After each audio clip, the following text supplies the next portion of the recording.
बड़ा भीड़ भाड़ नजर आ रहा है और महिला की संख्या भी ज्यादा नजर आ रही है। ये अच्छी निशानी है। महिला सशक्तिकरण जो हम लोग बोलते हैं ना, उसका मतलब लड़कों के तुलना में लड़कियां ज्यादा मतलब पावरफुल है यहाँ पे अभी। और वैसे भी भारत डेमोक्रेटिक कंट्री है, तो जिधर ज्यादा बहुमत उधर ही सरकार भी बनेगी। आइए आइए।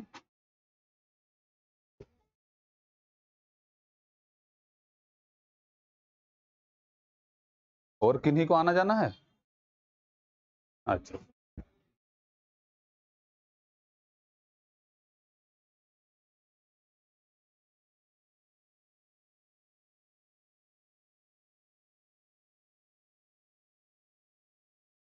आइए आइए।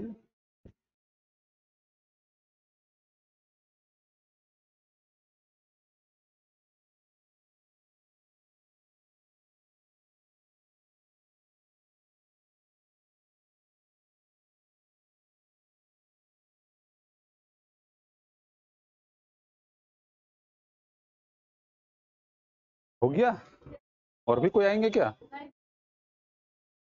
चलिए, ऐसे भी फुल हो गया है, तो चार और हो जाएंगे तो सीट बचेगी नहीं। और बताइए। उनसे पूछ रहे हैं? जी, आप ही से पूछ रहे हैं। बताइए कुछ ना, बैठ के बताना है, खड़ा होइएगा तो भूल जाइएगा। मतलब बैठ करके ही बताना है। बताइए कुछ, अपने बारे में ही बताइए। आपका नाम क्या है? जसवंत? अच्छा, और बताइए। लातेहार डिस्ट्रिक्ट से आप? अच्छा, आप बिलोंग करते हैं ना? चलिए ठीक है। और एजुकेशन में क्या है अभी? जियोग्राफी से पीजी कर रहे हैं। बड़ा अच्छा चीज है। हम क्यों आए हैं पता है? क्यों आए हैं? चलिए, अच्छा है। एक क्या है ना, जब मिल बैठेंगे, ऐड आता है ना, जब मिल बैठेंगे तो ज्योग्राफी के। चलिए ठीक है। ये थोड़ा सा है क्या ना कि क्लास को थोड़ा सा माहौल बनाया जा रहा है, क्योंकि आते के साथ में आप डायरेक्ट उतर जाइएगा तो फिर वो मजा नहीं है जो जिंदगी में मजा लेना है। तो इसलिए है क्या कि थोड़ा सा एक माहौल बनाया जाए, देखा जाए, समझा जाए। ठीक है। धीरे धीरे हम भी आपसे जुड़ने का प्रयास कर रहे हैं, और आप भी मेरे साथ जुड़ने का प्रयास कीजिए। आपकी भी मुस्कुराहट बहुत अच्छी है। आप भी अपने बारे में थोड़ा बता दीजिए। आप ही से पूछ रहे हैं। हाँ, ना बैठ करके ही बताना है। आपका नाम क्या है? अच्छा, थोड़ा जोर से बोलिए। इतनी तो जरूर बोलिए जो यहाँ तक आवाज आ जाए। ठीक है। हिंदी पीढ़ी से? थोड़ा जोर से बोलिए। ये कहाँ है? कान्हू? अच्छा अच्छा, चलिए। और सब्जेक्ट क्या है एजुकेशन में? हिस्ट्री है? चलिए, आपका भी सब्जेक्ट ठीक ही है, एक तरह से खराब नहीं है।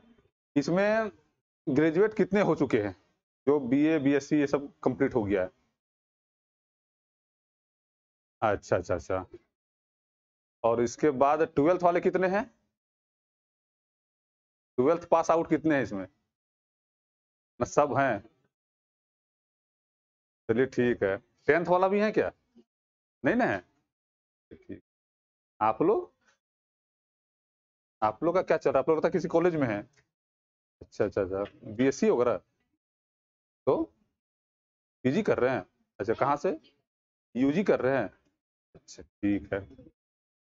हमें भेजा गया है जियोग्राफी के लिए। ठीक है। जीएस का एक समझिए खंड है।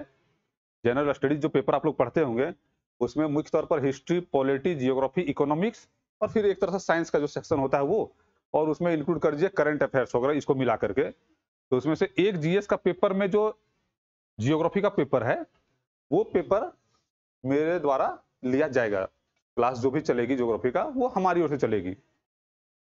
ऐसा करते हैं कि थोड़ा सा ज्योग्राफी को समझते हैं, ठीक है। और ऐसा नहीं है कि अभी तुरंत टॉपिक पर जा रहे हैं। एक बार चीजों को बेसिक से समझते हुए फिर एक बार सिलेबस को हम लोग लिखेंगे और फिर उसी सिलेबस के अकॉर्डिंग जो है आगे कंटिन्यू उसको किया जाएगा, ठीक है। तो इसमें से जियोग्राफी के तो एक बच्चे हमको मिल गए। इसके अतिरिक्त और कोई है क्या?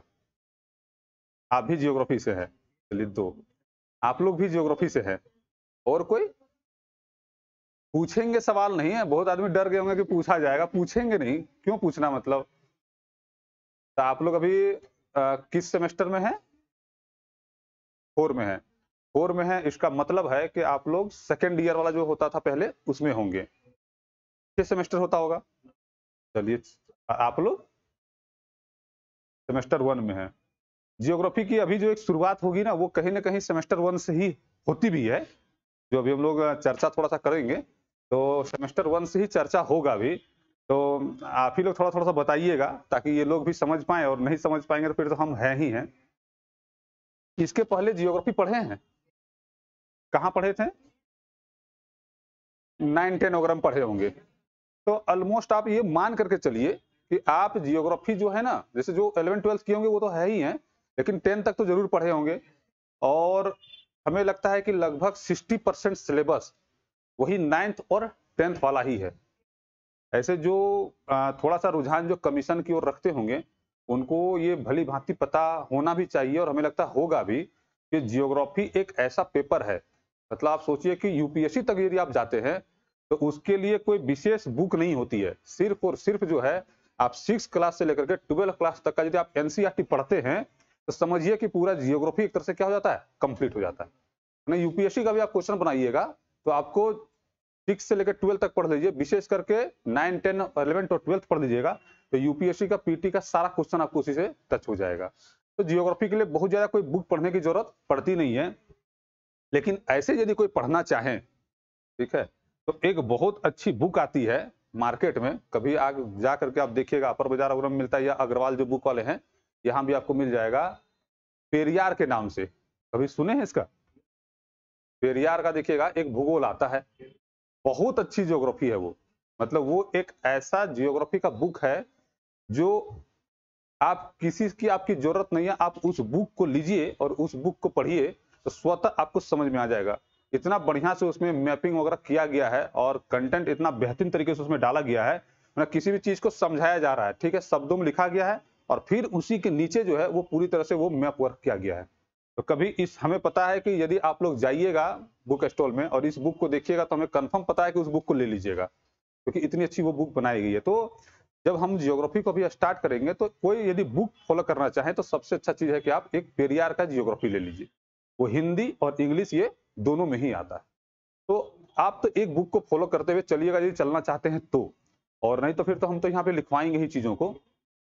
तो एक तो पहला ये मान के चलिए कि एक बुक फॉलो करना है, ठीक है, वो आप या तो एनसीईआरटी को फॉलो कर लीजिए या तो जो बुक हम बता रहे हैं उसको फॉलो कर लीजिए। इसके अतिरिक्त और भी है, बर्नवाल जी की बुक आती है, महेश कुमार बर्नवाल का, वो भी आप लोग कोई पढ़ सकते हैं यदि कोई जेपीएससी वगैरह लेवल का देना चाहते हैं तो।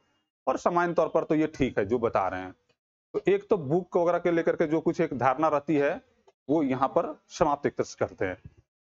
ऐसा करते हैं कि जियोग्राफी हम लोग पढ़ेंगे तो एक पहले उसका सिलेबस लिखते हैं, ठीक है, और फिर सिलेबस के बाद डिस्कशन करते हैं शुरुआती कैसे होगा। तो आइए लिखिए जियोग्राफी। अच्छा, इसमें लिखने वाले में क्या है मीडियम में? अच्छा, एक चीज थोड़ा सा देखना चाहते हैं हम भी उसमें, इसमें से हिंदी मीडियम वाले कितने बच्चे हैं? अच्छा, हिंदी मीडियम वाले इतने बच्चे, और इंग्लिश मीडियम वाले कितने बच्चे हैं? अच्छा, हाँ 4-5 है मतलब कोई मिला करके। एक चीज स्टार्ट करने से पहले थोड़ा सा और भी जान ही ले रहे हैं, क्योंकि जितना गिला शिकवा शिकायत है सब आज ही दूर हो जाना चाहिए। इसमें से जो इंग्लिश मीडियम वाले उधर जो 4-5 बैठे हुए हैं तो उसमें से 2 ऑप्शन है। एक ऑप्शन ये है कि बाइलिंगुअल जो चलता है, तो बाइलिंगुअल में क्या होता है कि एक लाइन फिर हिंदी बोलिए फिर इंग्लिश बोलिए इस तरह में। तो यदि उसमें से ऐसा किया जाए कि जो शब्द है, मान लीजिए कुछ ऐसा, मान लीजिए कि हम एक जियोग्राफी में एक शब्द का प्रयोग करते हैं, फिजियोग्राफी, ठीक है, और उसी को हम लोग कहते हैं हिंदी में भू आकृति। तो एक क्या है कि हमने कुछ ऐसे शब्दों का प्रयोग किया जो समझ में नहीं आई, तो उसका क्या हुआ कि इंग्लिश टर्म का हम यूज कर दिए। एक तो ये विकल्प हो गया। उसमें क्या हुआ कि क्योंकि कुछ शब्द ऐसे हैं जो मान के चलिए कि हम लोग इसको कहते हैं, जैसे भारत को 5 भौतिक विभागों में बांटा गया, मान लीजिए ऐसा है, ठीक है। अब इसमें क्या है कि कोई शब्द आपको लगा कि ये चीजें समझ में नहीं आ रही है, तो उसका आप चाहें तो उसको इंग्लिश में बोलिएगा तो वो कन्वर्ट कर दिया जाएगा। इससे क्या होगा कि थोड़ा सा समय जो है वो आपके लिए भी बचेगा और हमारे लिए भी बचेगा, क्योंकि हम भी चाहते हैं कि जितना जल्द आपका पेपर वो एक तरह से कंप्लीट हो जाए। मतलब कंप्लीट हो जाए ये नहीं कि आए हैं तो कंप्लीट करके भाग जाना है, वो नहीं, मैंने एक प्रॉपर तरीके से, भले थोड़ी सी समय लगे तो वो लगे, लेकिन अच्छे तरीके से थोड़ी सी कंप्लीट हो जाए। तो आप लोग जो हैं इंग्लिश मीडियम वाले, क्या इसमें सहज महसूस कर सकते हैं? यदि सहज महसूस कीजिएगा, ठीक है, तो फिर इसी पर आगे बढ़ते हैं। जहां पर भी किसी को कुछ प्रॉब्लम होगी वो बेझिझक हमसे पूछ लिया कीजिएगा। ऐसे भी जो भी हैं क्लास में कभी भी पूछने के लिए बिल्कुल स्वतंत्र हैं, उसके लिए कोई दिक्कत नहीं है। हाँ, ये हो सकता है कि हम आए उस वक्त हम आपसे पूछेंगे, जैसे आज हम कुछ पढ़ा के गए और जैसे ही कल हम आएंगे तो ये जरूर पूछेंगे कि भाई कल जो हम लोग पढ़े उसमें से किसी को कोई प्रॉब्लम है तो वहां पर हमको बता दीजिए। ये हर क्लास में चलेगा। दूसरा जो एक चलेगा कि मान लीजिए कि एक टॉपिक जब हम लोग कंप्लीट किए, मान लीजिए कि अभी एक इंडिया इंटोट हो गया या फिजिकल डिवीजन ऑफ इंडिया हो गया या कोई भी टॉपिक इस तरह से हो गया, ज्योग्राफी का टॉपिक कंप्लीट हुआ, उसके बाद क्या करना है कि एक टेस्ट सीरीज उस टॉपिक से रिलेटेड। उसमें क्या हो जाएगा कि जहां पर भी कोई भी कंफ्यूजन रहेगा तो उसको हम लोग फिर से उसको क्या करेंगे, एक बार डिस्कशन कर लेंगे। तो इससे क्या हो जाएगा, टॉपिक पढ़ें फिर उसका टेस्ट दिए, कोई भी प्रॉब्लम रहा तो वो पूरी तरह से सॉर्ट आउट हो जाएगा। आप ये मान करके चलिए कि जब आप जियोग्राफी का आप अभी लिखिएगा, जब हम लोग पढ़ना स्टार्ट करेंगे, आप तकरीबन 200 या 300 क्वेश्चन तो जरूर है कि कॉपी लिखते लिखते आप लिख लीजिएगा। पूरे जियोग्राफी का लगभग 300 क्वेश्चन तो इतना जरूर है कि आप जो कॉपी में नोट्स बनाइएगा तो 300 क्वेश्चन तो आपको वहीं पर मिल जाएगा।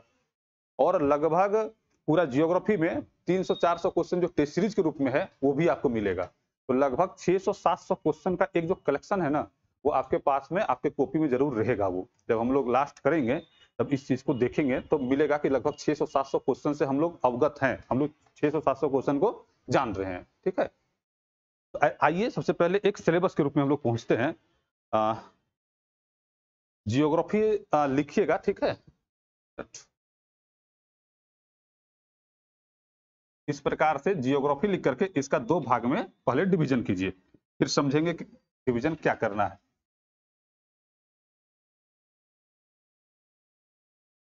मोटा मोटी आप ये समझिएगा होता क्या है कि जैसे वो बच्चे लोग जो भी ग्रेजुएशन जो कर रहे हैं, इसमें से जो भी हैं, उसमें क्या होता है कि जियोग्राफी देखिएगा एक बहुत बड़ा सब्जेक्ट है एक, ठीक है, एक इंडिविजुअल सब्जेक्ट है, एक बहुत बड़ा सब्जेक्ट है।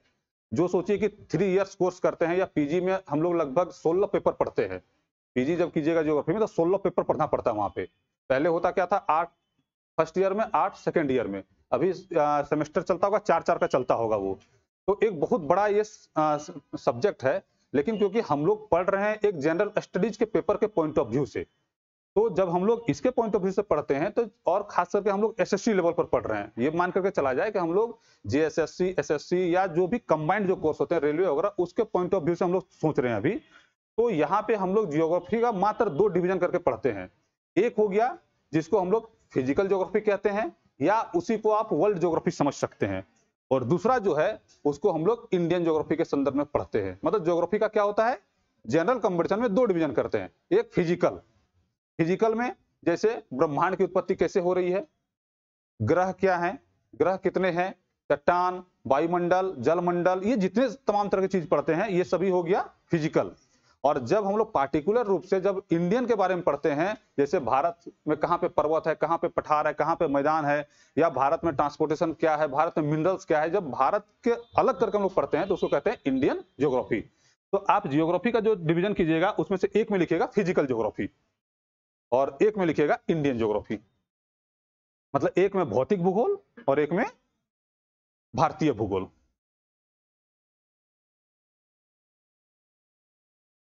अब भौतिक भूगोल लिखिएगा, उसके नीचे 1 2 3 इस तरह करके अपना लिखते चलिएगा। पहला लिखिएगा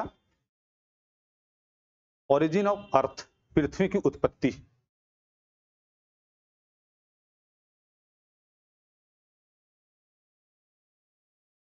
दूसरा लिखेगा सोलर सिस्टम, सौरमंडल।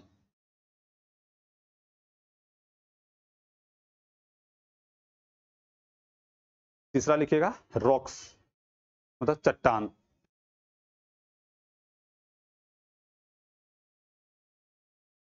अगला लिखेगा internal structure of the earth, पृथ्वी की आंतरिक संरचना, internal structure of the earth. अगला लिखेगा वोल्केनो, ज्वालामुखी।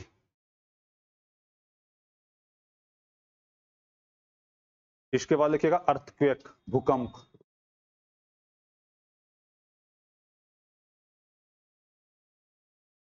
क्वेक, भूकंप। अगला लिखेगा टोपोग्राफी, मतलब स्थलाकृति।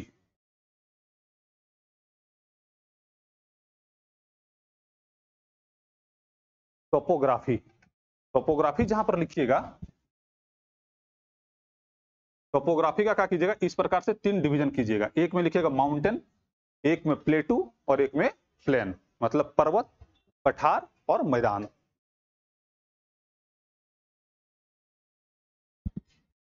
इसके बाद लिखेगा एटमॉस्फेयर, वायुमंडल। उसके बाद स्थलाकृति में पर्वत, पठार और मैदान, वो 3 में बढ़ता है। इसके बाद हो गया एटमॉस्फेयर, वायुमंडल। इसके बाद हो गया हाइड्रोस्फीयर, जलमंडल। और अंतिम हो जाएगा लिथोस्फीयर, मतलब स्थल मंडल।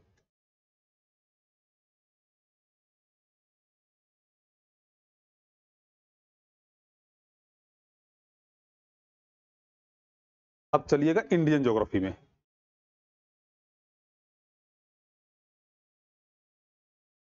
और इंडियन ज्योग्राफी में पहला टॉपिक लिखिएगा इंडिया इंट्रो, मतलब भारत का परिचय।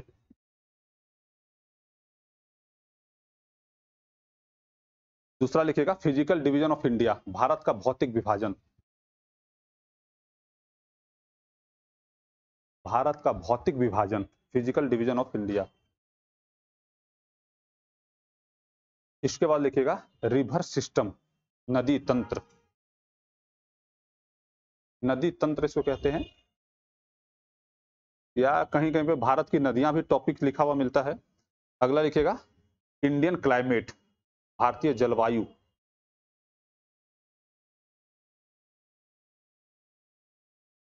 अगला लिखिएगा एग्रीकल्चर, कृषि। इसके बाद लिखिएगा सॉइल, मिट्टी। इसके बाद लिखिएगा इरिगेशन, सिंचाई। इरिगेशन, IRRIGATION, इरिगेशन, सिंचाई। इसके बाद लिखिएगा मिनरल्स, खनिज। इसके बाद लिखिएगा इंडस्ट्री, उद्योग।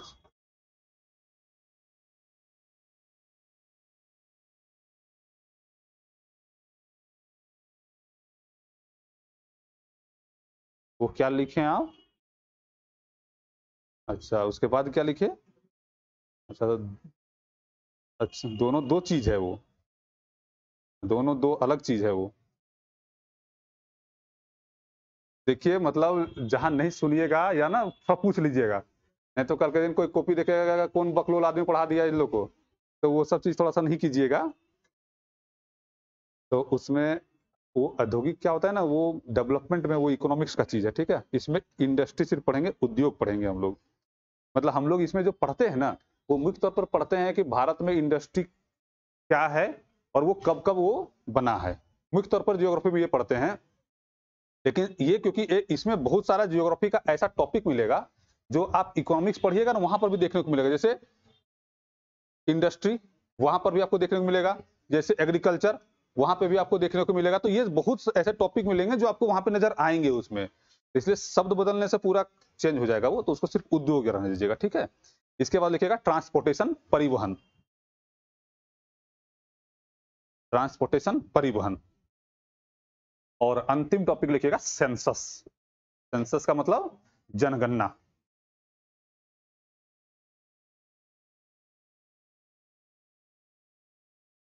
ठीक है, सेंसस होता है सी से। अब एक बार ऐसा कीजिए कि आराम से एक बार सिलेबस को देखिए, बड़ा गौर से देखिए, और कहीं कुछ छूटा हुआ है तो आप हमसे बोलिए।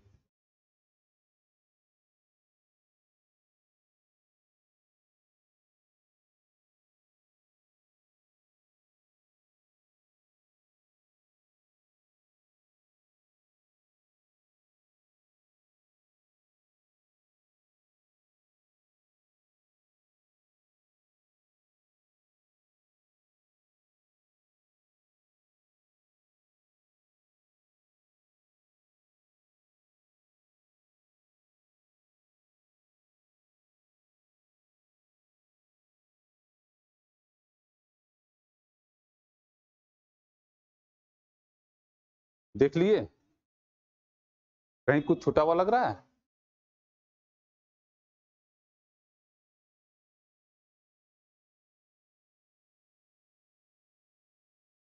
क्या लग रहा है? द्वीप। चलिए ठीक है, क्या बोले? हाँ, द्वीप जो है ना वो आ जाएगा आपका कहाँ पे? फिजिकल डिवीजन में।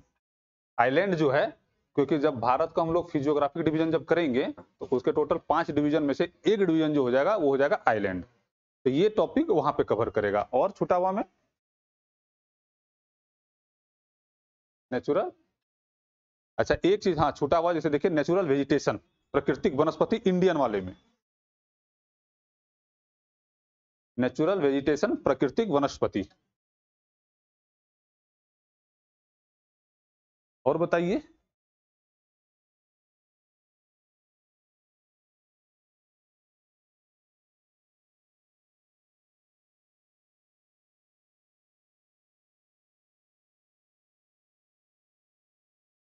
उधर से भी कुछ लग रहा है? कुछ नहीं लग रहा है आप लोग का? कुछ समझ में आ रहा है कि हाँ कहीं से छुट्टी हुई है? नहीं छुट्टी हुई लग रही है।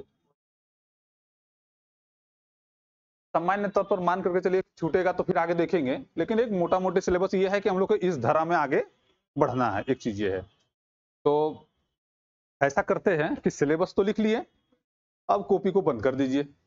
अब थोड़ा सा कथा कहानी सुनते हैं कि जियोग्राफी ये आया कहाँ से और क्या क्या हुआ, थोड़ा इसको जान लेते हैं, फिर तो एक क्लास स्टार्ट करेंगे। तो जियोग्राफी वाले ही आप लोग को ये बता सकते हैं कि जियोग्राफी है क्या और जियोग्राफी की शुरुआत कहाँ से हो रही है।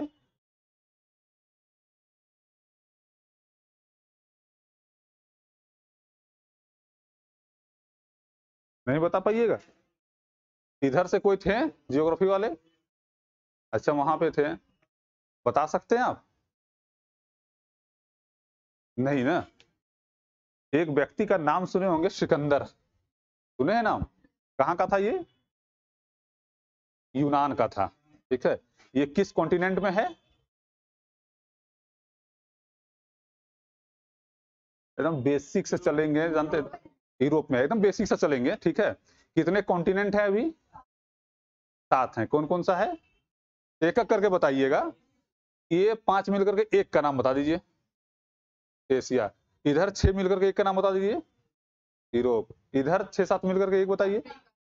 उधर जी नॉर्थ अमेरिका। उधर, इधर एक बताना है उधर में। मर्द बदनाम हो जाइएगा, इधर सब बता दिया, उधर एक बताइए। अंटार्कटिका। इधर एक बता दीजिए जो बच गया। एक बच गया ऑस्ट्रेलिया। टोटल 7 कॉन्टिनेंट हैं। उस कॉन्टिनेंट में एक था यूरोप, और यूरोप का एक कंट्री है, हाँ कंट्री है जिसको कहते हैं हम लोग यूनान, उसको हम लोग ग्रीक भी बोलते हैं। ठीक है, वहीं से आया था सिकंदर। जहां से सिकंदर आया था वहां पे एक लैंग्वेज बोला जाता है जिसको हम लोग कहते हैं ग्रीक लैंग्वेज। ठीक है, एक लैंग्वेज है ग्रीक। जिस तरह से हम लोग हिंदी संस्कृत इस तरह से भाषा बोलते हैं, तो इसी तरह यूनान में एक लैंग्वेज बोला जाता है जिसको कहते हैं ग्रीक। और इसी ग्रीक वर्ड से ये जो जियोग्राफी जो शब्द है उसकी क्या हुई है, उत्पत्ति हुई। तो ग्रीक वर्ड में जब आप जियोग्राफी को पढ़िएगा तो उसे कहा जाता है जियोग्राफी। तो यह दो शब्दों से मिल करके बनता है। एक जियो का मतलब क्या हो गया, अर्थ, और ग्राफी का मतलब स्टडी। मतलब कि ये दो शब्द मिल करके एक पूरा शब्द बनता है जिसे हम लोग कहते हैं भूगोल। ठीक है। और मुख्य तौर पर जियो का मतलब अर्थ और ग्राफी का मतलब स्टडी। तो मतलब कि अर्थ से रिलेटेड जब हम लोग स्टडी करते हैं तब वो क्या कहलाता है, जियोग्राफी। ठीक है। और ये कैसा वर्ड है, ग्रीक वर्ड है। तो जियोग्राफी एक ग्रीक वर्ड है, तो इसका मतलब जियोग्राफी की शुरुआत कहां से हो रही है, तो यूनान से हो रही है। मतलब कि सबसे पहले कोई व्यक्ति कहीं पर हुए हैं तो वो व्यक्ति यूनान में ही हुए हैं जिन्होंने जियोग्राफी जो सब्जेक्ट है इसको स्टार्ट किया वहां से। और ये जो जियोग्राफी जो टर्म है, जो शब्द हम लोग प्रयोग करते हैं, ये वहीं के एक व्यक्ति थे जिसका नाम था इराटोस्थेनीज। वो एक व्यक्ति हैं जिन्होंने क्या किया, जियोग्राफी जो वर्ड है उसको वो दिया था। हम लोग क्या देख रहे हैं, हम लोग ये देख रहे हैं कि जियोग्राफी एक सब्जेक्ट है। इसकी उत्पत्ति कहां से हो रही है, यूनान से। यूनान में एक लैंग्वेज बोली जाती है जिसे हम लोग कहते हैं ग्रीक, और उसी ग्रीक वर्ड से क्या बोला जा रहा है, जियोग्राफी, जिसका मतलब होता है पृथ्वी का अध्ययन। और जियोग्राफी जो वर्ड है वो दे किसने रहा है, इराटोस्थेनीज ने ये दे रहे हैं। लेकिन जियोग्राफी को जो है इस सिस्टमेटिक वे में कैसे स्टडी किया जाए, ये बताने वाले व्यक्ति थे हिकेटियस। हिकेटियस वो पहले व्यक्ति हैं जिन्होंने जियोग्राफी को एक क्रमबद्ध किया, मतलब एक सजावट के रूप में लाया कि जियोग्राफी का स्टडी किस प्रकार से किया जाए। ये बताने वाले व्यक्ति हिकेटियस हैं, इसलिए फादर ऑफ जियोग्राफी किसको कहते हैं, हिकेटियस को कहते हैं। ठीक है। लेकिन जो अभी हम लोग कुछ देर पहले ये बताएं, जैसे हम कि जियोग्राफी जो होता है वो पृथ्वी का अध्ययन है, तो इसमें समझिए कि ये उसी प्रकार से है जिस प्रकार से बॉलीवुड मूवी में एक हो गए एक्टर, एक हो गया एक्ट्रेस, और एक हो गया विलेन। ठीक है। ये तीनों के इर्द गिर्द ही पूरी कहानी क्या होती है, वो घूमती है। उसी प्रकार से जियोग्राफी में भी, जिसको हम लोग कहते हैं अर्थ का जब स्टडी करते हैं, तो पूरे जियोग्राफी में दो ही किरदार है, और पूरे जियोग्राफी जो है इसी के इर्द गिर्द मतलब क्या होती है, वो घूमती है। अब वो दो किरदार कौन से हैं, तो एक किरदार हो गया ह्यूमन, मतलब मानव, और एक किरदार हो गया प्रकृति। मतलब कि प्रकृति और मानव के बीच का जो संबंध है उसी का अध्ययन हम लोग किसमें करते हैं, जियोग्राफी में करते हैं।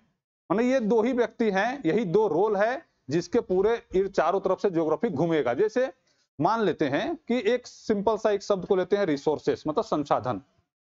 संसाधन जो है मानव के बिना बेकार है, और मानव भी जो है वो संसाधन के बिना बेकार है। और जिसको हम लोग संसाधन कहते हैं उससे आप एक तरह समझिए कि वो प्रकृति है। अब यहीं से क्या होता है कि जो हम बता रहे हैं कि दो पक्ष हैं, एक मानव और एक प्रकृति, और यहीं से जो है वो जियोग्राफी का अध्ययन दो भाग में बढ़ता है। तो अब दो भाग में बटेगा तो बहुत सारे जो लोग हैं उसकी विचारधारा अलग अलग होंगी। अब यहीं से ज्योग्राफी में दो विचारधारा की उत्पत्ति होती है, जिसमें से एक को कहते हैं निश्चयवाद, और एक और विचारधारा की उत्पत्ति होती है जिसे कहते हैं संभववाद। ये सेमेस्टर 1 में आप लोग पढ़े होंगे, जहां तक हमें लग रहा है। नहीं पढ़े होंगे तो जरूर पढ़िएगा इसे। है क्या कि ज्योग्राफी में दो विचारधारा की उत्पत्ति होती है कि ज्योग्राफी का स्टडी जो है वो पृथ्वी का अध्ययन तो करेंगे, लेकिन उसमें दो विचारधारा, एक निश्चयवाद आ गया और एक संभववाद आ गया। अब ये विचारधारा है क्या, तो ये विचारधारा कहती क्या है कि निश्चयवाद के जो समर्थक हैं या निश्चयवाद को जो मानने वाले व्यक्ति हैं, उसमें कहना है कि मानव और प्रकृति का संबंध को आप देखिएगा तो इसमें प्रकृति क्या है, सर्वोच्च है, और प्रकृति जो है वो मानव को क्या करती है, पूरी तरह से वो कंट्रोल करती है। तो एक विचारधारा ये हो गया निश्चयवाद का। लेकिन जो संभववाद को मानने वाले हैं वो कहते हैं प्रकृति बहुत कुछ है, लेकिन उस प्रकृति को कंट्रोल कौन करेगा, तो उस प्रकृति को कंट्रोल करेगा मानव, और मानव जिस रूप में चाहेगा उसको वो अपने हिसाब से उसको क्या करेगा, घुमा सकता है वो। तो यहीं से जियोग्राफी की एक तरह से क्या हो रही है, उत्पत्ति होती है। अब इसमें से एक एग्जाम्पल के थ्रू से जाइएगा तो बड़ा अच्छा एक एग्जाम्पल है। जैसे इसमें से पटना कोई गए हैं, पटना गए हैं आप, तो हमको देखे हुए भी लग रहे हैं। कहाँ देखे आप, करतार कोचिंग में आप देखें, चलिए ठीक है, आप भी देखें। आप कहाँ देख लिए हमको? आप कहाँ देख लिए? आप हमको वो हिचकोला अंदर से मार रहा था तब से कि हम आपको देखे कहाँ पर हैं सो। चलिए ठीक है। तो ये क्या है ना कि जैसे एक एग्जांपल बोले पटना वाला जो है, इसलिए बता रहे हैं कि निश्चयवाद और संभववाद का बड़ा अच्छा उदाहरण हमको वहां पे देखने को मिलता है। कभी आप पटना जाइएगा, आज से जब हम लोग 15 साल पहले जाते थे, तो जो बीएन कॉलेज है या पटना यूनिवर्सिटी जो है, देखिएगा उसके जस्ट बगल से क्या होती थी, पहले गंगा नदी क्रॉस करती थी, उसके जस्ट बगल से ही। ठीक है।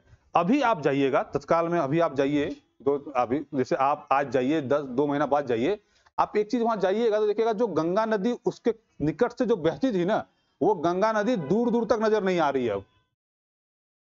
वहां पे हुआ क्या है कि वो जो गंगा नदी का जो पानी होता था, उसको क्या किया गया है, उसको ब्रेक कर दिया गया है, उसको नदी के पानी को कहीं और से मोड़ दिया गया है, और वहां पर जो है वो पुल बना दिया गया है आने जाने के लिए, ताकि ये जो पीएमसीएच वाला रास्ता वगैरह था भीड़ भाड़ से, उससे बच करके लोग क्या है डायरेक्ट अब वहां से अपना जाएगा, डायरेक्ट दीघा वगैरह चला जाएगा वो।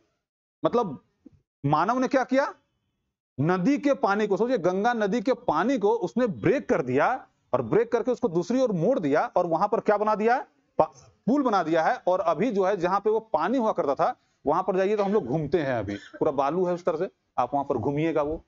तो ये क्या है, ये संभववाद का है कि मानव चाहा तो, क्योंकि नदी क्या है, प्रकृति है, और प्रकृति को वो क्या किया, रोक दिया। लेकिन एक विचारधारा वाले जो निश्चयवाद वाले हैं, वो कहते हैं कि ठीक है तुम आज हमको मोड़ तो दिया है, लेकिन जिस दिन फिर मेरा बस चलेगा तो ये पूरा पुल वगैरह क्या है, हम तोड़ ताड़ करके सबको ध्वस्त कर देंगे। तो ये यही से पूरे जियोग्राफी की एक तरह से क्या होती है, वो एक तरह से शुरुआत होती है। तो इस कंसेप्ट को जो है ना वो थोड़ा सा याद रखिएगा। आइए कुछ पॉइंट लिखते हैं नीचे।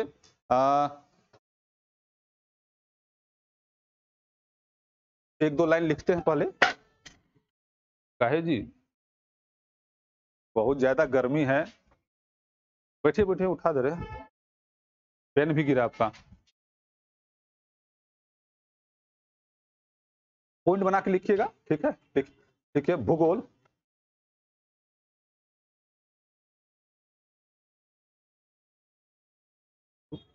भूगोल एक ग्रीक शब्द है, भूगोल एक ग्रीक शब्द है।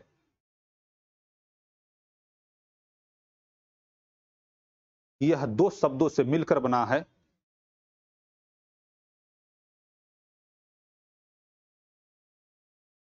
यह 2 शब्दों से मिलकर बना है।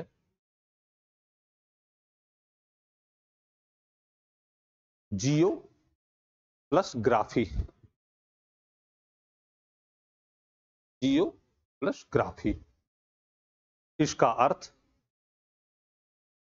इसका अर्थ पृथ्वी का अध्ययन होता है। इसका अर्थ पृथ्वी का अध्ययन होता है। अगला पॉइंट लिखिएगा, जियोग्राफी शब्द, जियोग्राफी शब्द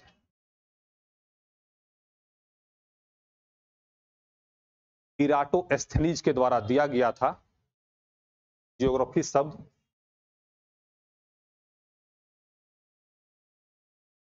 इराटोस्थेनीज के द्वारा दिया गया था। जियोग्राफी शब्द इराटोस्थेनीज के द्वारा, ERATOSTHENIS होता है इंग्लिश में, इराटोस्थेनीज के द्वारा दिया गया था। जबकि भूगोल का पिता, जबकि भूगोल का पिता हिकेटियस को कहा जाता है। जबकि भूगोल का पिता हिकेटियस को कहा जाता है।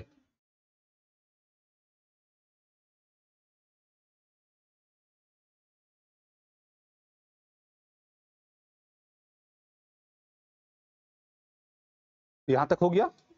और आखिरी एक पॉइंट लिखिएगा, भूगोल में, भूगोल में 2 विचारधाराएं प्रचलित है। भूगोल में 2 विचारधाराएं प्रचलित है, जिसे जिसे संभववाद और निश्चयवाद कहा जाता है।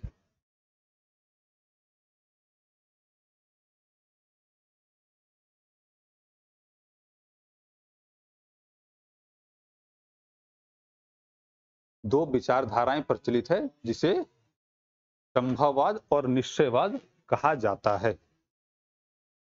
यहां तक हो गया। ये एक बेसिक इंट्रो के रूप में ये चीज है, ठीक है। अब जो है हम लोग जियोग्राफी का जब अभी पढ़ना स्टार्ट करेंगे तो उसमें से शायद आप लोग यदि क्वेश्चन बैंक वगैरह इस तरह से बनाते होंगे या देखते होंगे तो उसमें एक चीज गौर कीजिएगा कि जो अधिकतर जो सवाल पूछे जाते हैं, मान के चलिए कि कहीं से 4 या 5 सवाल यदि किसी एग्जाम में आते हैं तो उस एग्जाम में से सबसे अधिक सवाल जो है वो कहां से पूछा जाता है? वो पूछा जाता है इंडियन ज्योग्राफी से। ये जो अभी एक चल रहा है बैच, ये शायद आप लोग का जेएसएससी के पॉइंट ऑफ व्यू से भी चल रहा है। ये जो है इसमें शायद बहुत बच्चे हैं, जैसे सर बताएं कि उसमें जेएसएससी वाले हैं इसमें। तो जैसा है क्या कि 2-3 मंथ में उम्मीद की जा सकती है। झारखंड में तो खैर उम्मीद कुछ भी नहीं की जा सकती है, लेकिन उम्मीद ये कर सकते हैं कि पेपर शायद 2-3 मंथ में हो, और हमें लगता है कि होना ही चाहिए और होगा भी इस बार जिस तरह से लग रहा है। तो ऐसा एक हम लोग पढ़े जहां से, क्योंकि एग्जाम मान लीजिए बीच में आ भी गया कुछ का, तो वहां से हम लोग जैसे क्वेश्चन को है वो बना करके जैसे हम लोग पहुंच जाए। तो एक ऐसा करते हैं कि एक हेडिंग बनाइएगा इंडियन ज्योग्राफी।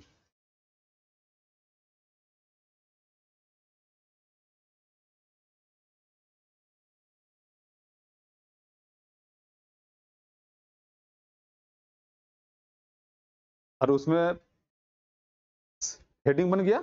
अब उसमें पहला टॉपिक एक बनाइएगा इंडिया इंट्रो।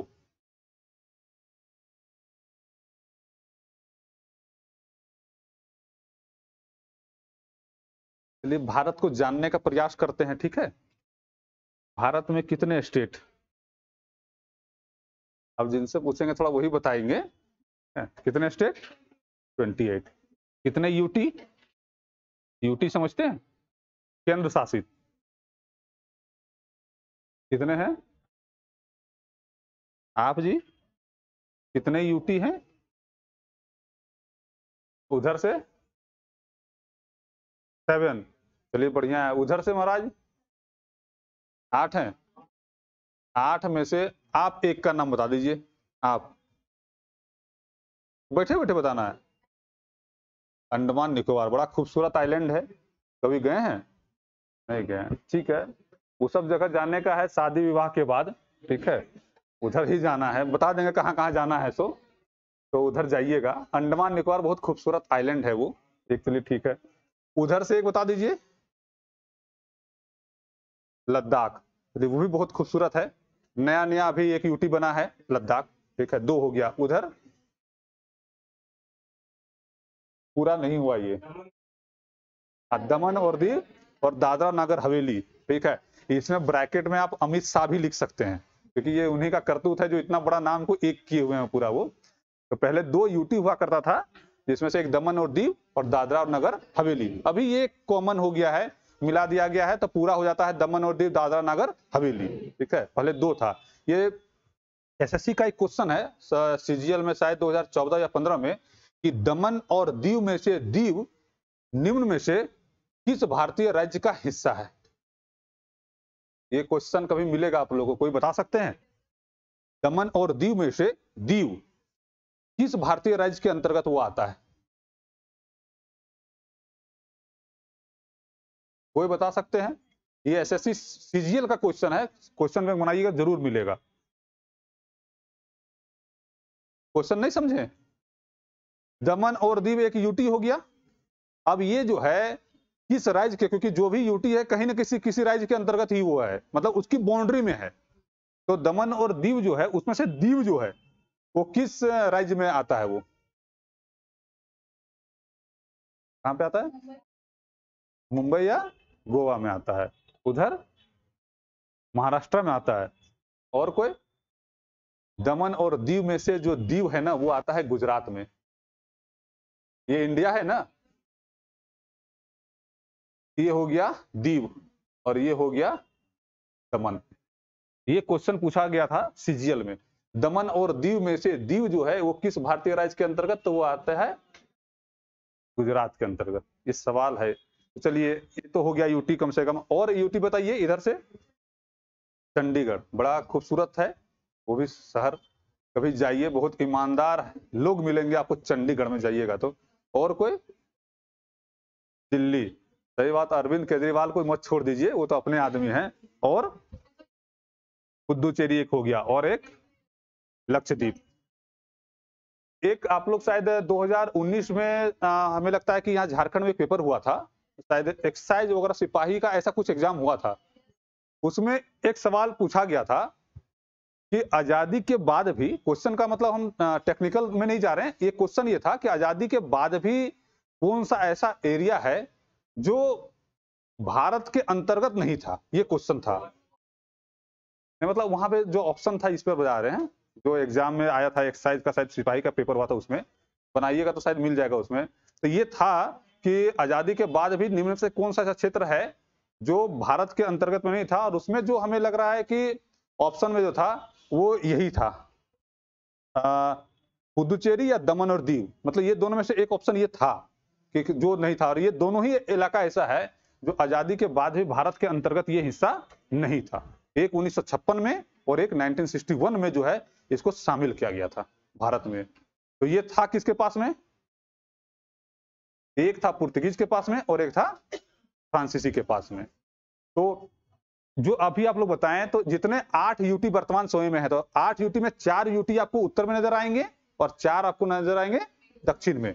उत्तर में जो नजर आएंगे 4, उसमें से एक लद्दाख, एक जम्मू, एक चंडीगढ़ और एक दिल्ली। ये 4 हो गए नॉर्थ साइड में, और 4 हो गए नीचे की ओर। उसमें से एक मिल जाएगा दमन और दीव दादरा नगर हवेली, एक उसके नीचे आइएगा तो पुदुचेरी, उसके बाद आइएगा तो लक्षद्वीप, और एक आइएगा तो अंडमान निकोबार। ये 4 नीचे और 4 ऊपर में, ये 8 यूटी वर्तमान समय में है। अभी जो है 2019 के बाद की वस्तु स्थिति यही है। वो उसमें से एक ऐसा यूटी बता दीजिए जो 3 राज्यों में फैला हुआ है। एक ऐसा यूटी है, ये बहुत, चंडीगढ़। चंडीगढ़ कहां कहां पर है? और तो 2 ही हुआ। पुदुचेरी कहां कहां पे है? अच्छा, सही है वो जो बता रहे हैं। सो ये हो गया तमिलनाडु, ये हो गया केरला, और ये हो गया आंध्र प्रदेश। एक तो पांडिचेरी मुख्य हो गया, जो मेन हो गया, जहां से शासन चल रहा है। एक जगह हो गया, जब ऊपर की ओर जाइएगा तो इसको कहते हैं यनम, आंध्र प्रदेश में, ठीक है। एक जगह हो गया जिसको कहते हैं कारिकल। कारिकल ये कहां पड़ गया आपका? तमिलनाडु के बॉर्डर में। और एक हो गया जहां से राहुल गांधी पप्पू जो हैं, जहां से सांसद हैं, उसी के जस्ट बगल में एक जगह पड़ता है जिसको हम लोग कहते हैं माहे। और इसी माहे जो है ये केरल के हिस्से में पड़ता है। और ये 3 जगह है, और ये तीनों को मिलाकर के एक यूटी बनाया जाता है, जो हो गया आपका पांडिचेरी, पुदुचेरी, जो भी बोलिए, ये एक है। और इसका विस्तार जो है वो 3 राज्यों में मिलेगा। ये भी आप क्वेश्चन बनाइएगा एसएससी का, तो ये चीज आपको वहां पे मिल जाएगा कि निम्न में से कौन सा ऐसा केंद्र शासित प्रदेश जिसका विस्तार 3 राज्यों में। और ऐसा क्यों? ऐसा क्यों कि इसका विस्तार 3 राज्यों में? ऐसा इसलिए था क्योंकि पांडिचेरी जो इलाका था, ये इलाका था फ्रांस के पास में। क्योंकि जिसको हम लोग पूरा भारत जब देखते हैं, जैसे यही पूरा भारत है, तो ये पूरा भारत में कई विदेशी कंपनियां यहाँ पे आई थी शासन करने के लिए, लेकिन उसमें से एक बड़े एरिया पर जो शासन कर रही थी वो कौन थी? ब्रिटिश ईस्ट इंडिया कंपनी, इसको हम लोग अंग्रेज के नाम से जानते हैं। और उसके साथ में 2 और थे, एक थे पुर्तगीज, जो मुख्य तौर पर गोवा, दमन दीव वाला इलाके में, और एक बड़ा सा था फ्रांसीसी जो थे, वो कब्जा किए हुए थे तमिलनाडु का एक पार्ट है जिसको पांडिचेरी कहते हैं। तो एक तो व्यापार वो यहां से चला रहा था, एक व्यापार का केंद्र वो यहां रखा हुआ था, और एक रखा था आंध्र प्रदेश में। तो जब वो जा रहा था यहां से 1961 में, तो उसने उसका जो जो इलाका था वो इलाका पूरे भारत सरकार को वो सौंप दिया।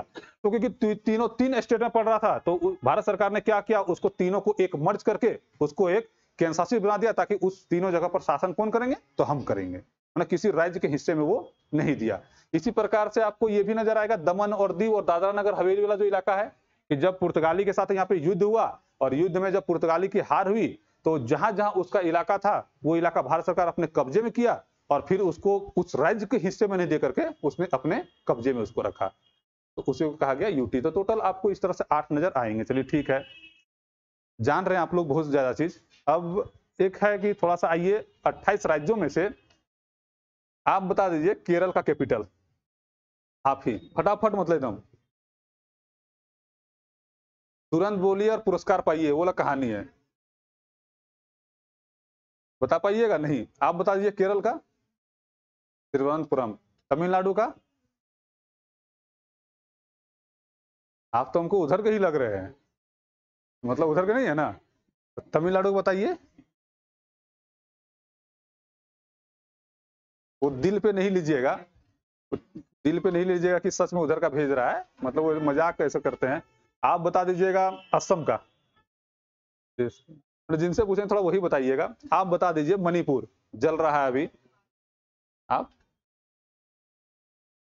मणिपुर का, मणिपुर जो जल रहा है, अच्छा बता देंगे। वो है, जलने का कारण कुछ और है लेकिन जल किसी और कारण से भी रहा है। आप बताइए मिजोरम, जो अरुणाचल प्रदेश, ईटानगर, उत्तर प्रदेश, गुजरात, हिमाचल प्रदेश, उत्तराखंड, चलिए ठीक है, सिक्किम, गैंगटोक। दार्जिलिंग किस राज्य के हिस्से में है? पश्चिम बंगाल। चलिए ठीक है। अब आते हैं पहला टॉपिक भारत का परिचय में।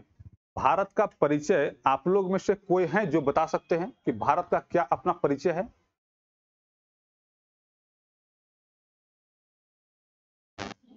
भारत का परिचय देना है। देखिए बोलिए, ठीक है, आप लोग को आ रहा है लेकिन आप लोग बोलना नहीं चाह रहे हैं। देखिए बोलिए, बोलने से क्या होता है ना कि कुछ हो या नहीं हो, कम से कम कन्हैया कुमार जरूर बन जाइएगा। तो बोलना है, मतलब बोलिए, कोई भी परिचय देना है भारत का, बोलिए। चलिए ठीक है, देखिए बहुत अच्छी बात है। देखिए बोलने से चीजें आप भी सुनिएगा तो याद हो जाएगा। उत्तरी गोलार्ध में स्थित है, ठीक है, ठीक है, ठीक है। मतलब अभी एक तरह से ऑफिशियल दूसरा, लेकिन पहले पर आ भी गया है वो। हाँ, एक आएगा सेंसस, उसमें क्लियर हो जाएगा वो भी। चलिए ठीक है, और चलिए ठीक है, बहुत अच्छी बात है। और बता सकते हैं क्या? इतना ही बोलिए, और कोई?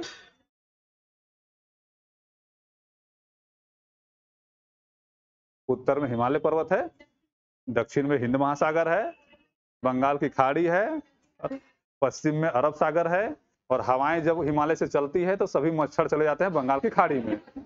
ये वही कहानी, ठीक है, ये बताएं। अच्छा, हम लोग बचपन में सब बूढ़ा बुजुर्ग लोग यही सब पूछते थे कि बताइए भारत की चौहद्दी क्या है, सो तो इसमें ये चीज आता था। चलिए अच्छा है। और देखिए सब कुछ सही बता रहे हैं। होता क्या है कि ना, जब भी हम लोग ना एक इंट्रो के रूप में आते हैं तो सबसे पहला हम लोग स्टार्ट, इससे हम ही लोग का है इंट्रो, तो क्या होना चाहिए कि आप अपना नाम से उसको स्टार्ट करते हैं। तो भारत का भी जो है अपना एक इंट्रो उसका नाम से होना चाहिए। तो पहला एक सब टॉपिक का एक हेडिंग बनाइएगा, नॉमिनेशन मतलब नामकरण,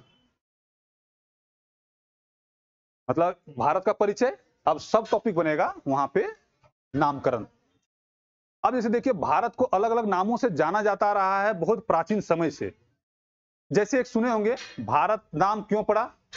क्योंकि यहाँ पे एक राजा हुआ करते थे और उनके पुत्र थे भरत, और उनका शासन एक बड़े क्षेत्र पर हुआ करता था, इसलिए इसका नाम क्या पड़ा? वो भारत पड़ गया। तो एक तो ये है।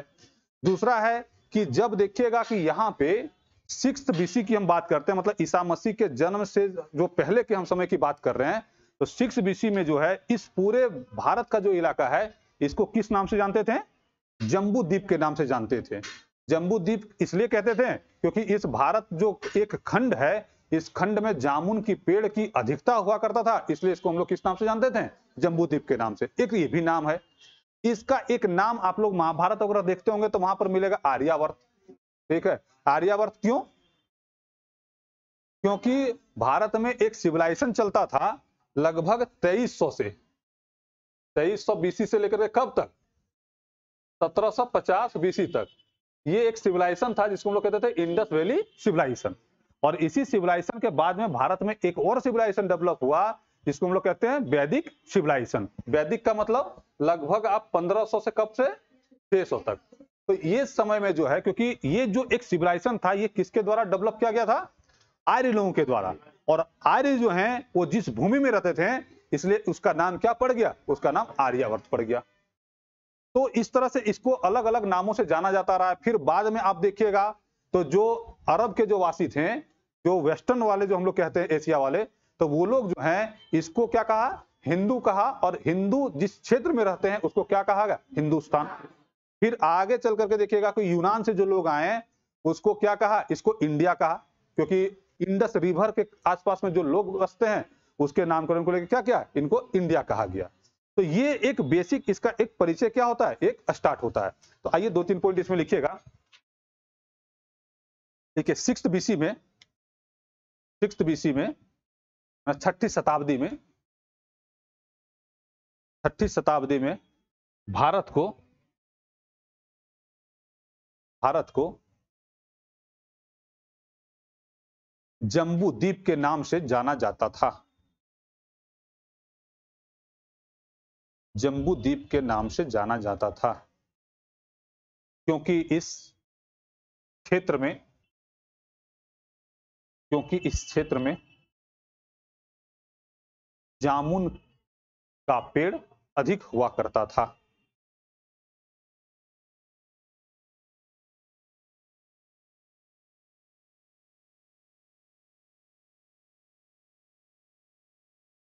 अगला पॉइंट लिखिएगा, ईरानियों के द्वारा,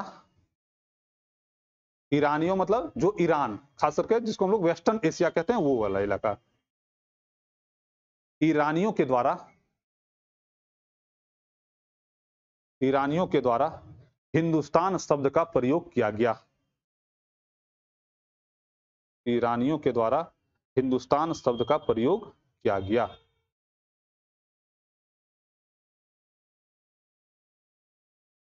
एक्चुअली में ऐसा कहा जाता है ना कि जो अरबियन जो लोग हैं वो स जो होता है, जैसे क्योंकि नदी एक कौन सा है, सिंधु, तो उन लोग स का उच्चारण नहीं करके उच्चारण किसका करता था, ह का, इसलिए सिंधु के जगह पे इन लोग क्या कहा, हिंदू। और हिंदू जिसके इलाके में रहते हैं उसको कहा गया हिंदुस्तान। तो इसलिए इस शब्द का वहां पे प्रचलन शुरुआत हुई थी। इसके बाद लिखिएगा एक पॉइंट, यूनानियों के द्वारा, जो यूनान में रहने वाले लोग हैं उनको यूनानी कहते हैं, यूनानियों के द्वारा पहली बार इंडिया शब्द का प्रयोग किया गया।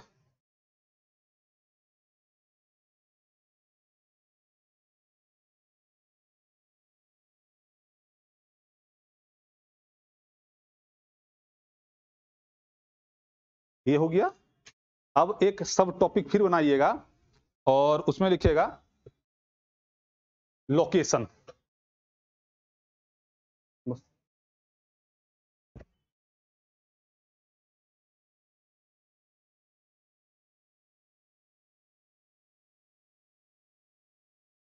लोकेशन लिखिएगा, ठीक है। और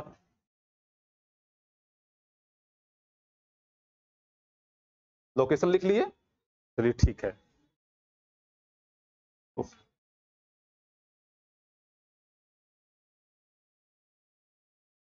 बनाइए।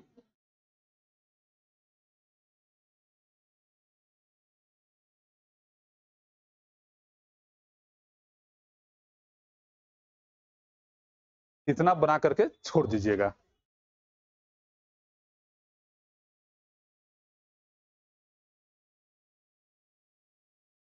और इधर जो जगह बचेगा उसमें से आप ये बना करके आज अभी छोड़िएगा।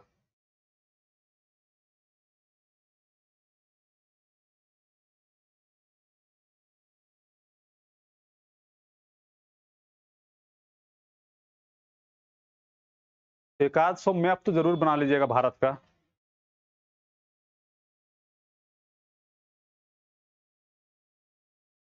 घिंचिए, कोई दिक्कत नहीं है, भारत पाकिस्तान में भी चला जाएगा तो अपना संपत्ति है, दिक्कत नहीं है।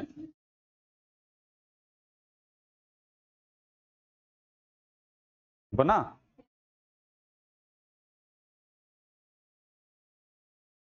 और साइड से ये बना लीजिएगा। अगले दिन जब मिलेंगे तो अब जो है वो जियोग्राफी को जो है वो पूरी तरह से मैप पर ही पढ़ेंगे, लिखेंगे थोड़ा सा कम और मैप पर थोड़ा सा ज्यादा पढ़ेंगे।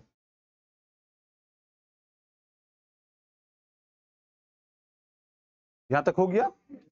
चलिए अगला जो टॉपिक है वो सब टॉपिक के रूप में एक्सटेंशन या उसको अवस्थिति या जो भी चीज है, यहां से एक तरह से जियोग्राफी जो है हम लोग का सिलेबस यही से स्टार्ट होगा, ठीक है, लोकेशन से।